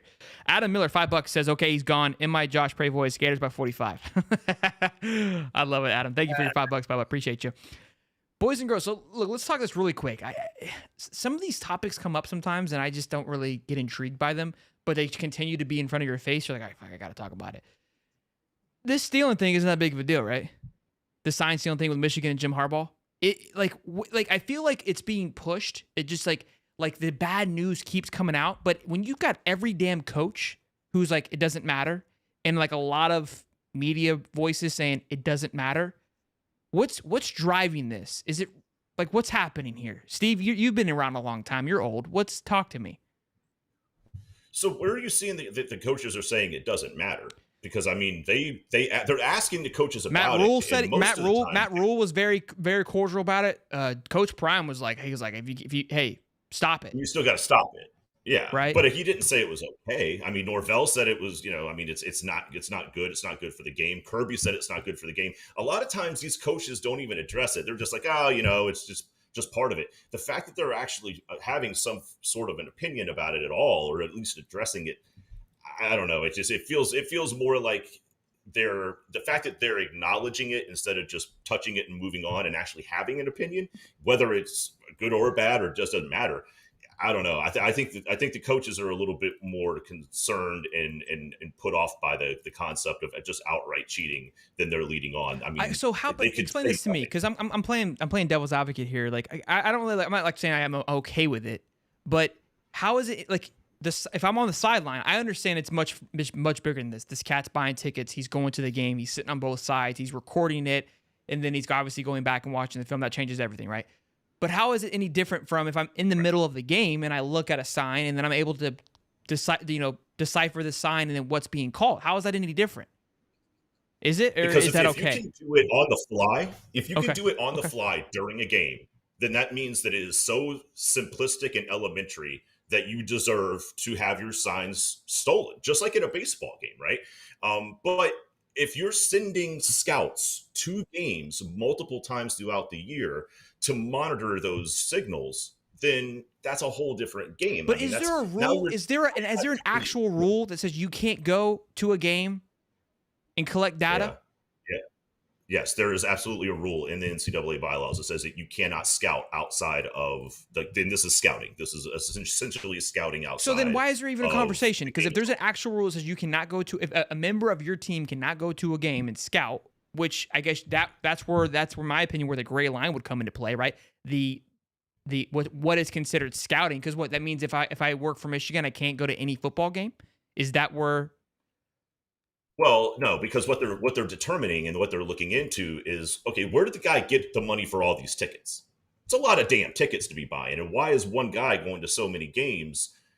You know what I mean? I mean, it's starting to, the fact that they haven't squashed this yet. The fact that the school suspended the guy means that they're acknowledging that they've identified something wrong. If there's nothing there at all, then you don't make a reaction. You don't react at all. You just say this is all just nothing but smoke and mirrors. The fact that they're actually suspending the guy tells me that they have to at least acknowledge that he stepped over the line. And he didn't just step over the line and then not give anybody the information that he found. He stepped over the line and shared it. And I have to think that Michigan used it. I mean, again, a reaction by Michigan tells me that they have to acknowledge that he stepped over the line with the rule. So I know that they're in their chat here. They're smarter than Steve and I and Dave. You can't record, sure. which I believe there was some footage of him recording, which is that I guess, I mean, I could see there's levels to it. Like, I'm not saying, again, I'm not encouraging any of this. It's just the narrative's been very strange with it, because there has been people that have been very pro, like, who cares? And then there also has been people of like, yo, this is actually pretty juicy. I think the juiciness comes from that the biggest thing, people were like freaking out. The guy's salary is $55,000 and he's traveled to all of these games. It's like, you clearly are a plant. Like, there was malintent on purpose. Like, you were trying to do something that you probably shouldn't, because there's no way this guy's just traveling to games because he's a fanatic. One, you couldn't afford it. Two, if you work for the team, shouldn't you be at your game? Right? Like, yeah, Michigan, it was only Big Ten games. And he was at the Michigan Ohio. The guy was at the Michigan and Ohio State game, and Michigan played Indiana. So you're not even like, how are you? You didn't care about Indiana. You knew that you guys had that in the bag. Or who they played last week? They played Indiana, right? I don't even know. It doesn't matter. They don't play anybody any week. But then you head to, you're going to that game. I get it. I'm just trying to muster this thing up. Like with this, with. It just makes no sense. Like, you play cupcakes all year. Why do you need to steal their signals? First of all, second of all, I got. Let me read something in the Washington Post that I had posted earlier today. It says, days later, the outside firm told the NCAA cell phone videos depicting the coaching staffs from these games were uploaded to a computer drive, maintained and accessed by Stallions, as well as several other Michigan assistants and coaches. Stallions, the NCAA guy. The firm said that it had obtained the computer drives maintained and accessed by multiple Michigan coaches, according to 2 people familiar with the matter. Evidence that suggests the scandal's impact could broaden beyond the suspension of low-level assistants. Okay, It says among these pieces of evidence, among these pieces of evidence, the firm presented these people said a detailed schedule of Michigan's planned sign-stealing travel for the rest of the season, listing opponent schedules, which games Michigan scouts would attend, and how much money was budgeted for travel tickets to scout each team. So the Washington Post has all these details already. This thing's busted wide open. Like they're heavy into this. Like we feel like we cracked the case and Twitter cracked. They're far into this thing. And maybe if all this is true, and like again, like it is true. If all of this is coming out, there's probably more that hasn't been broken loose yet, which tells me that this could be really bad for Harbaugh and this Blue. is one of those expose things where the Washington Post has likely been involved, and they've likely known about a lot of this, but they haven't released anything. Yeah. Right, because at some point you're like, it's not enough. It's like you can't go arrest somebody until you know that your case is so strong that you got a great shot at getting somewhere with it, right? And it's kind of the same thing here. Like a whole lot of this could be just circumstantial until at some point you're just like, oh my gosh, here's the thing that brings it all together. Now we can start leaking this in phases. And just real fast, it is the NCAA bylaw 11.6.1, which states, quote, off-campus in-person scouting of future opponents is prohibited. And that's 100% what this has been done. And let's not forget, and the other piece of this, and this is a whole... So scouting, just kind of lawyer, I went to MIT. The scouting that's a gray area, right? What the defined scouting. I think and I'm supporting the argument here that David just read off confirms scouting, right? So that's where you could argue like, no, I just went to the game, but it's like, okay, you've uploaded over 695 videos over the past 3 years that have been accessed by multiple people of the team from the games that you went to, i.e. scouting. So yeah, they're fucked. Like Georgia's this weekend. All right, cool. Glad we got to the bottom of that. If you guys were wondering and concerned on how that would happen, we just solved it here in a matter of quick seconds. I was about to say, I guess it's when you like go to a casino and you're counting cards and then they kick you out of the casino for counting cards. No, not the same. That's legal. That's legal. You can count cards. That is legal. That's 100% legal. I promise you. Uncle Lou and I are going to do it next year. It's just frowned upon, but it's 100% legal. 1,000%. If anybody tells you it's illegal, they are wrong. You can count cards, kids. Yeah. You can count cards. You are allowed to count cards. It is encouraged. Please go count cards. You can count. Yeah. I was just saying it's like that, but yes, it is. It's not like that, Dave. All right, last little thing before. Huh? Last little thing here. Lincoln Meyer. I spelled Meyer wrong. I was told by Steve it is what it is. The reason I call him Lincoln Meyer is because he has missed the last 2 days of practice because of pneumonia. This is wild after taking their second loss to Utah in a matter of seconds. He has a radio show that he goes on to every single Monday. He skipped that, obviously, if he has pneumonia. I've been around people with pneumonia. I've been sick. I have never had pneumonia. It's severe. I know it's severe. What happened?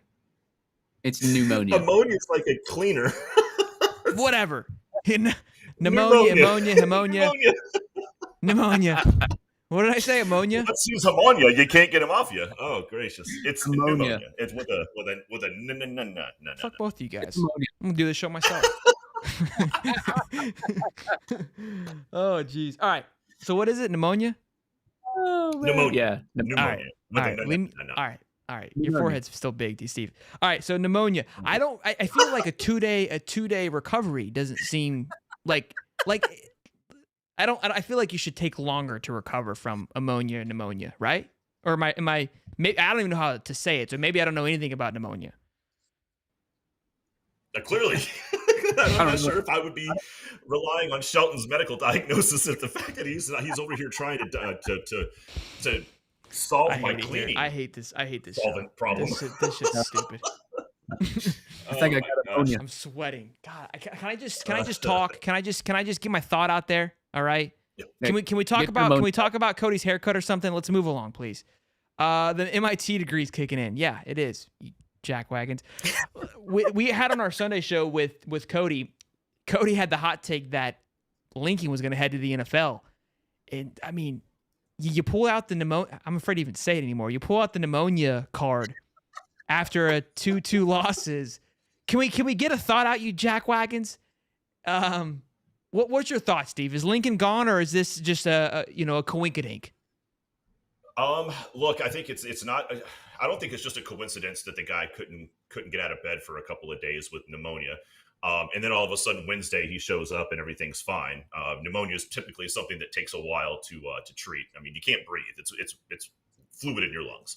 But if you need to make a long trip, to interview with an NFL team, and that interview may not just be a 1-day thing, it may be a 2-day thing. You got GMs, you got ownership, it's a very strong possibility that maybe it wasn't the pneumonia, it was just an interview. You're a piece of shit. I mean, I think you didn't have to bring it back up. It's pneumonia, all right? Don't say it incorrectly. B-Bean says pneumonia is an infection that affects one or both lungs. It causes the air sacs, I'm not reading that word, of the lungs to fill up with fluid or pus, bacteria, virus, or fungi may cause pneumonia. Now, I feel like that seems pretty severe just to bounce back in 2 days. And it's highly contagious from what I recall. Contagious, yeah. So again, do you just bounce back in 48 hours from that? Or you think essentially get your entire team sick? Yeah, right. See, that's fine. This is bad. Yeah, it's pretty high up there on the periodic table, Shelton. You might want to look at All right, we're moving on. I can't. You guys are pieces of shit. I was trying to have a decent conversation. I hope you guys choke on your ammonia or whatever the hell it is later on. No. All right. Gracious. All right, we have our pick'ems for the week. I don't even want to be on the show anymore. I hate it here. I'm going to take my ball and go home. So we had good weeks. I shot myself in the foot by picking Duke. I thought I had it. Oh, I thought I had it, boys and girls. I thought I was locked, and I ended up losing. So I got 2 losses. Dave picked Penn State, which gave him 2 losses. Steve was 6-1. That piece of. So this week I went hard. I went heavy, like I did with Steve's mom last night. And we shouldn't be as locked on with our picks this week. But of course, this segment is brought to you by MyBookie.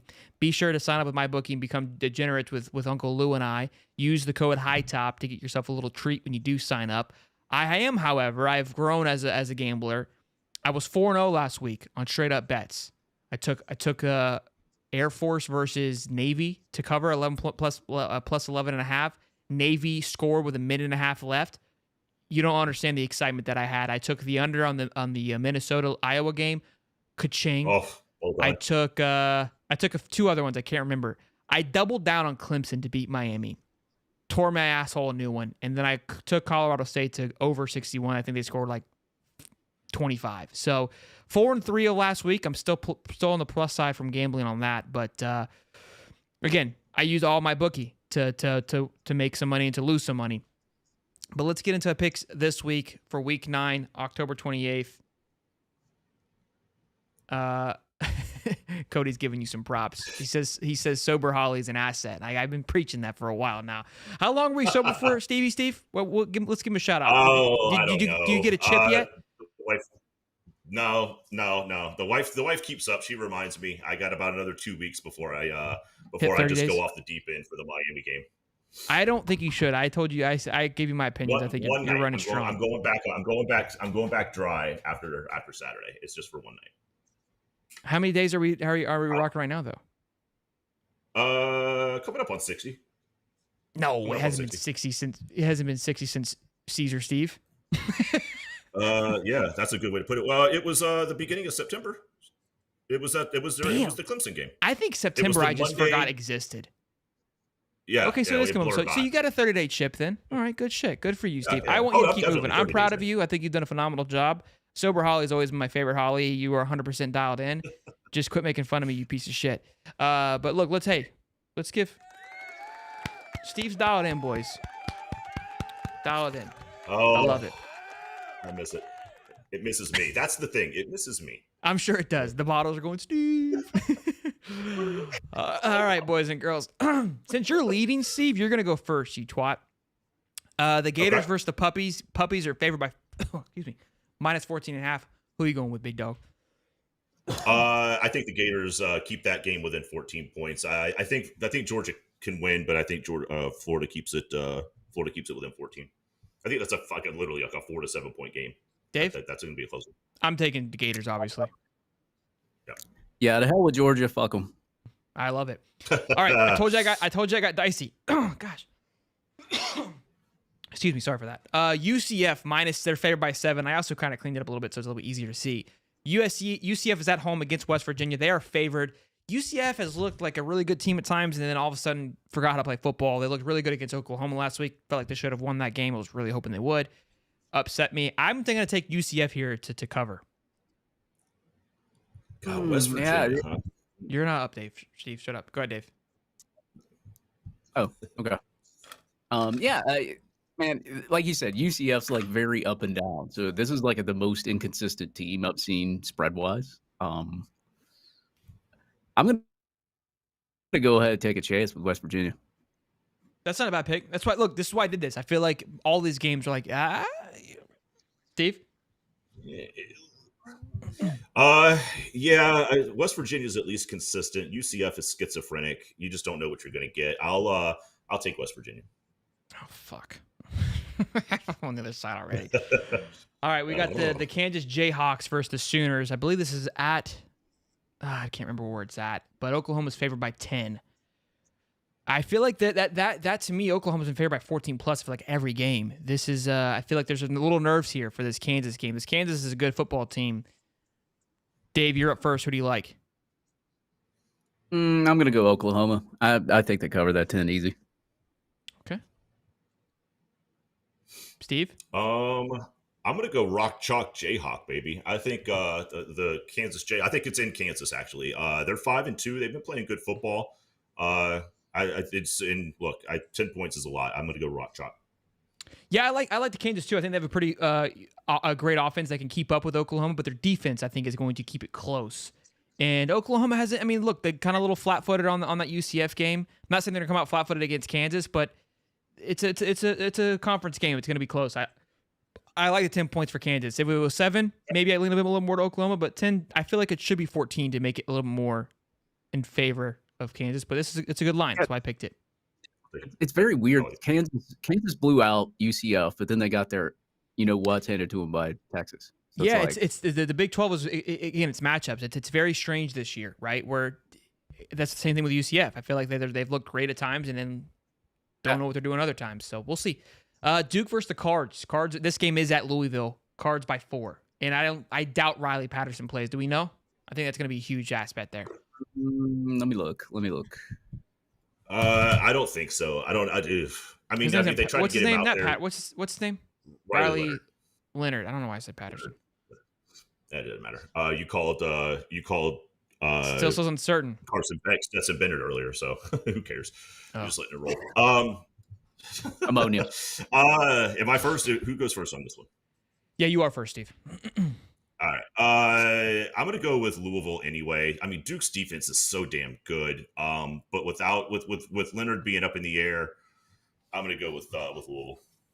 I had Louisville. I thought Louisville was going to go undefeated and make the ACC an absolute dicey one because I thought UNC for sure was going to also go undefeated. I still like Louisville here. I was a big believer in Duke, but what FSU did against Duke, I think Louisville will do the same thing and pull away at the end. I think their offense is too good. And 4 is basically a pick'em game, but at being at home, the game that Louisville lost was against Pitt at Pitt in front of 10 people. I can't say that enough because it's just embarrassing. But I think they roll. Yeah, I looked up the injury status. It said it was day-to-day for the quarterback. So I know he was jogging on the sidelines pretty well, but I mean, you got a hurt leg. You can't step into the throws. You're not going to be able to throw the football.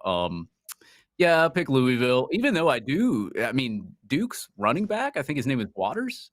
That dude was pretty good. I mean, that dude can take a hit and keep driving forward. I like him. But he was keeping his legs moving. That was ugly. It was tough to get him down. Was that another plug for Dave Waters' show? Was that a low key plug? Yeah, it was. Oh my God, Dave, man. See, this is where we have to worry about Soderquist being a plant. Like he might be scouting. Like he's basically like Michigan for Waters. He is. I mean, I'm gonna call Dave and be like, you know what Shelton said on the show? He called pneumonia ammonia. Isn't that funny? They will be in the chat. Auburn Tigers -6.5 versus Mississippi State. I'm up first here. Look, Auburn has impressed me. Jake Crane said that, look, Auburn has done what they're supposed to do up to this point, which is lose 4 games already. But he believes they're going to pull one from Mississippi. I think Mississippi grinded out a good W against Arkansas last week, and that 7-3 nail biter. I think 3.5. I'd probably go with Auburn, or maybe like a 2-point, a touchdown. I like Mississippi State here. I might be reaching, but I don't know. I just feel like it's a little too much. Yeah, I'm going to go Auburn Tigers. Their defense is really good. They've played really well this year. I mean, they're not perfect, but they've played really well this year. Mississippi State struggled to score points against Arkansas. I don't see them scoring a bunch of points against Auburn. I believe Auburn will do that 6.5. Oh my gosh! If there was a game that could possibly be uglier than Mississippi State and Arkansas, it's Mississippi State and Auburn. Sheesh. I'll take the other Bulldogs on this list for this one. I'll go Mississippi State. Oh, so that makes sense now. Oregon versus the Utes. Dave, you're up first. It is in Utah, but Oregon, the Ducks, both 1-loss teams. 3:30 kickoff. I'm pretty sure game day is there. It is. Oregon's favored by 6.5. Give me Bojangles, Bo Nix. I'm going to Oregon. Stevie? Negative 6.5. I think they cover that easy.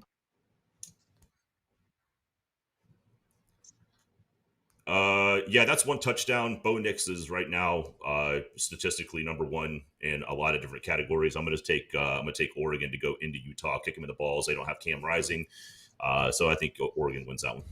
I think the Cam Rising narrative and not having Cam Rising it's overrated at this point. You gotta let it go. Okay, the Cam Rising's done. They don't need Cam Rising. Bryson Barnes is him. I don't believe that for a second. But they're undefeated at home. I heard about it. Or did they lose? Who did they lose to? Washington State. They lost at Washington State or Oregon State. Excuse me. Which I think that team matches up with them very, very good. Look, it's gonna be a nail biter. I know they just squeaked by USC. I don't think that USC is a great football team. I think playing at home with Utah is going to be something interesting. Kyle Whittingham is an absolute beast. I don't think they could. I think they can win this game, but I think 6.5 is a lot. I got to take Utah here. I might be reaching into a bag and trying to catch up, but I don't know. I like the Utes, and also it makes that Florida loss not look as bad each time they get a big W. So I'm a big Ute fan for the rest of the year. There's your subtlety for pulling for Utah. Is every time they win, it makes Florida look better. Yep. Steve, you got doesn't lose in Florida. Tennessee versus Kentucky, it's at Kentucky, and Kentucky's favored by 3.5, which is very interesting given the fact that Kentucky's not even ranked, and Tennessee continues to stay ranked after losing week in and week out. It feels like. Who do you got here? I don't know how. Look, Joe Milton III is such an awful quarterback that I am pissed off at Joe Milton Jr. and Joe Milton Sr. I've never met either one of them, but Joe Milton III is such a bad quarterback that I'm pissed off generationally at his entire family. I'm going to take Kentucky so I don't have to even pull for anybody in orange. Oh. This is tough. You kind of riled me up there for a second. Tennessee, their ability to kind of pop the lid off is what concerns me. Kentucky's defense is pretty stout. I don't trust Nick Leary at all. Devin Leary, whatever his name is. I don't think Ray Davis is going to have that big of a game again. Oh, geez. I gotta go with Kentucky. Yeah, I'm gonna go with Tennessee. Tennessee, by the way, is favored, not Kentucky. Are they? Oh, I know. Yeah, it's Tennessee -4 on ESPN right now. But I mean, if we want to keep it 3.5, that's fine. But it's Tennessee is negative. Okay, well, even more reason to take Kentucky then. All right, cool. My bad.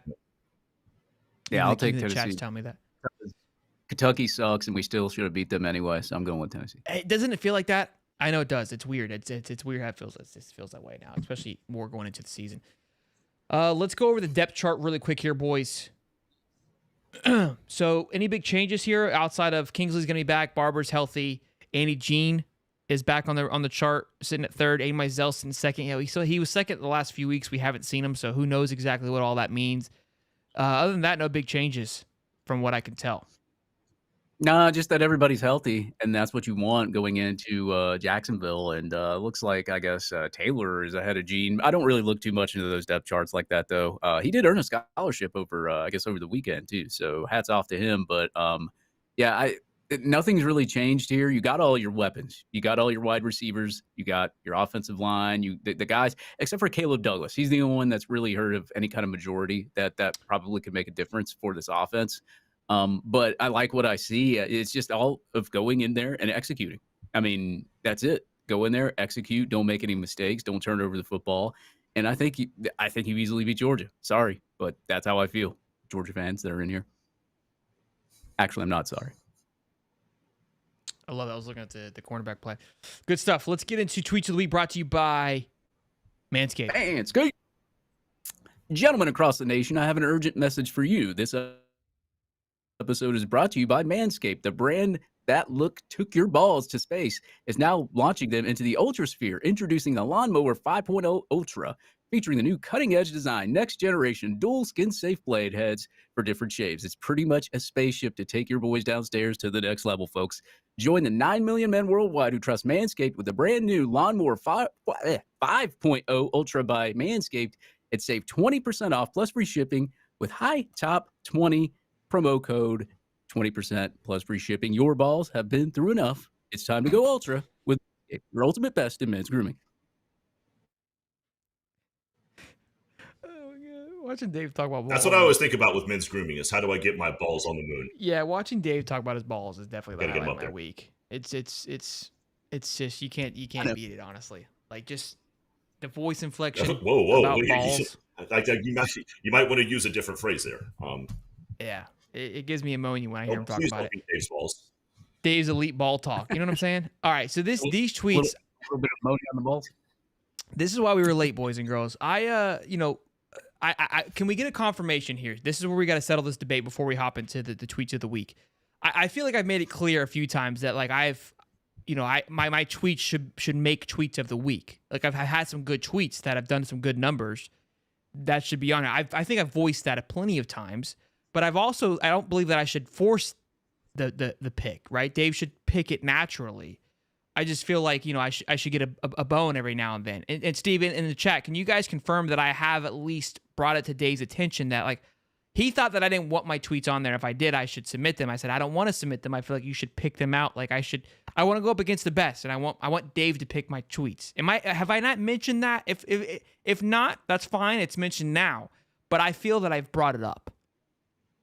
Yeah, I believe you thought think you had a couple of pieces of gold in the past that you thought should have made the cut. I think you mentioned that at least once maybe twice.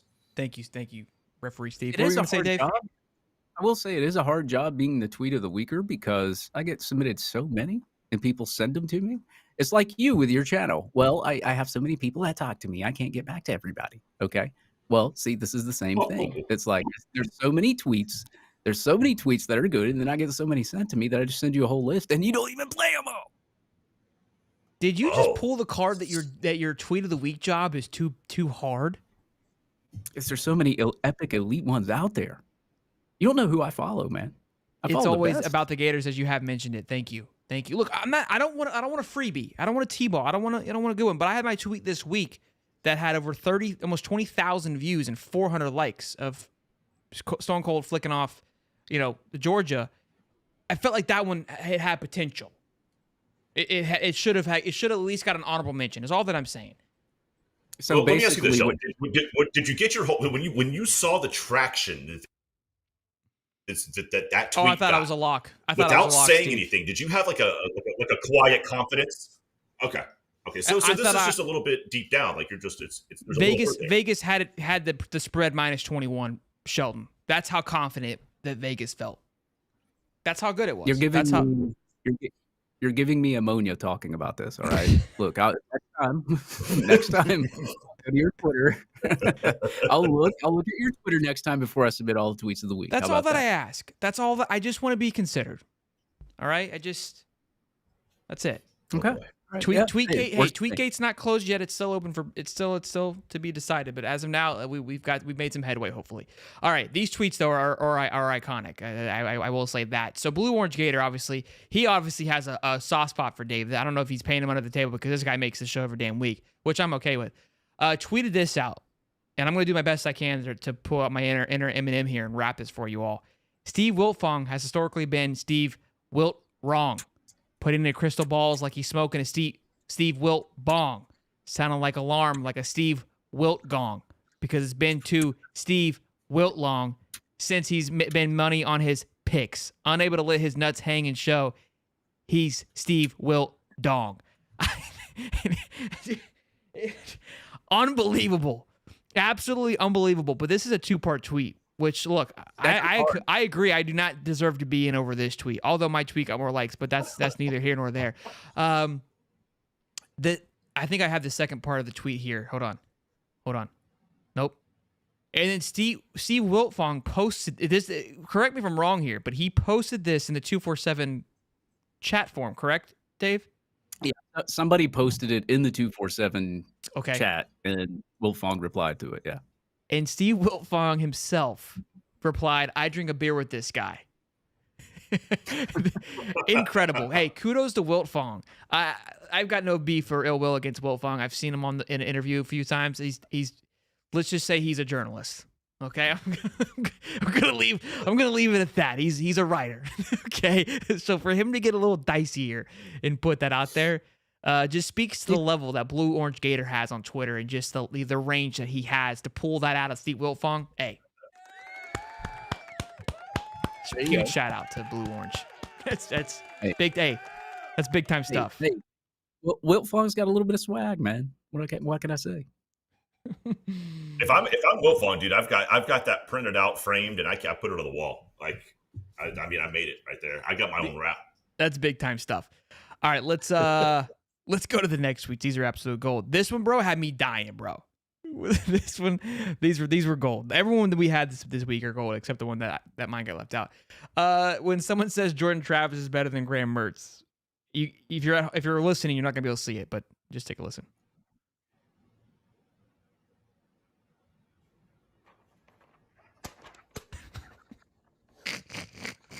What's this, you fucking piece of shit?